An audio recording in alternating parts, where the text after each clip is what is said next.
L'équipe qui a le plus de chances d'arriver en finale de Ligue des Champions, c'est le FC Barcelone. Franchement, cette équipe-là a une agressivité en attaque, c'est impressionnant, c'est excellent. Franchement, ils ont fait une excellente première mi-temps où on dit ouais, le Barça est déjà qualifié. Franchement, Lamine Yamal, Rafinha, Pedri et waouh.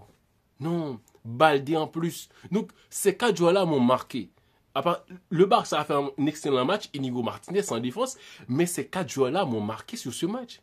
Lamine Yamal, tout ce qu'il fait, ça rapporte des fruits. Il manque un tir et ça passe décisive. Il a un tir enroulé comme ça, il a cherché le bon moment pour être seul et là, il a flingué le gardien. Franchement, ce FC Barcelone fait peur. Fait tellement peur que au début de saison, on disait ouais, et le trio offensif du Real Madrid, les Galacticos, ils vont fumer tout le monde en Europe. Mais franchement, c'est le Barça qui tue tout sur son passage. Après ce match, cette victoire importante est à Benfica, mais ils étaient déjà qualifiés. Rafinha, il est excellent. Il est en feu. Il est toujours décisif en Ligue des Champions. Même quand le Barça est en difficulté. Contre Benfica, au match aller, le Barça était en grande difficulté. Mais qui a marqué ce but de la victoire? Rafinha. Et encore au match retour, premier but, Rafinha. Doublé, Rafinha. Franchement, le mec, il marque beaucoup de points pour le Ballon d'Or. Et Lamine Yamal est dans ces derniers temps, il était un peu timide dans le jeu, mais aujourd'hui, il s'est régalé. Même quand il rate son tir, ça termine en passe D.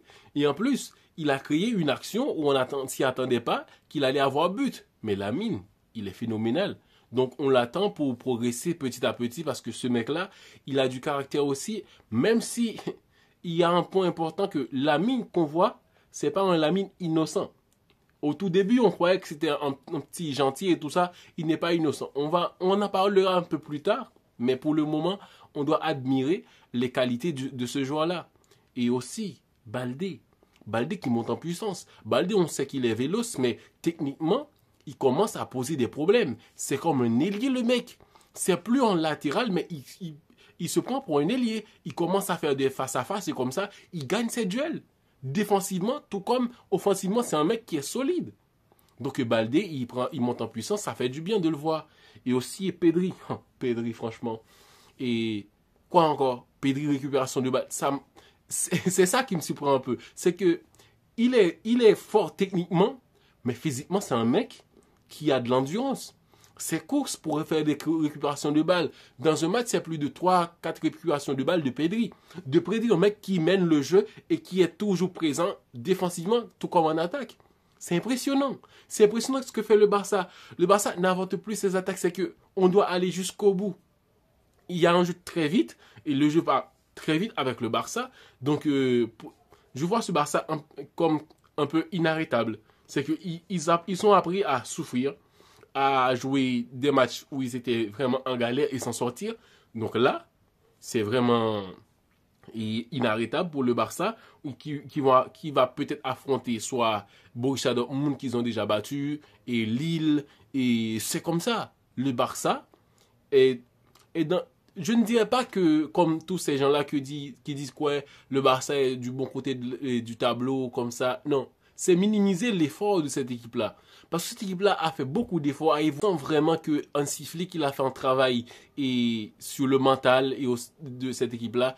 Et il ne faut pas minimiser tous ces efforts parce qu'ils vont jouer soit Dortmund ou Lille et ils viennent d'éliminer Benfica. Mais quand même, c'est une équipe solide et avec une mentalité différente des attaques. Et c'est plus l'attaque placée pour marquer des buts. Mais non, partir en contre-attaque, c'est déjà presque une occasion de but. Ils l'ont fait. Contre-attaque et Barça a marqué. Pourtant, avant, contre-attaque, Barça avait le ballon et laissait passer le temps jusqu'à ce que l'équipe adverse se replie. Mais franchement, aujourd'hui, c'est contre-attaque et transition. Il t'arrache le ballon au milieu de terrain. C'est impressionnant. Non, le travail d'Hansi Flick, le travail de ces joueurs-là et défensivement, ils sont solides. Et avoir la confiance du gardien aussi aujourd'hui. Chesney, il était tranquille. Il était très posé dans ses relances. Il avait le ballon. Il n'était pas pressé. Donc, waouh. Ce Barça-là est impressionnant. Il y a des choses et il ne faut pas dire que ouais, le Barça est déjà champion. Mais franchement, ils ont le visage d'un champion. Ils jouent très bien. Quand ils sont dans la galère, ils se relèvent. C'est une équipe solide. Une équipe capable d'aller très très loin. Et je les vois déjà en demi. même, je dirais même finale, mais c'est pour faire attention parce que, et on sait jamais qu'est-ce qui peut se passer entre Bayern et tout ça, mais quand même, le FC Barcelone est en feu.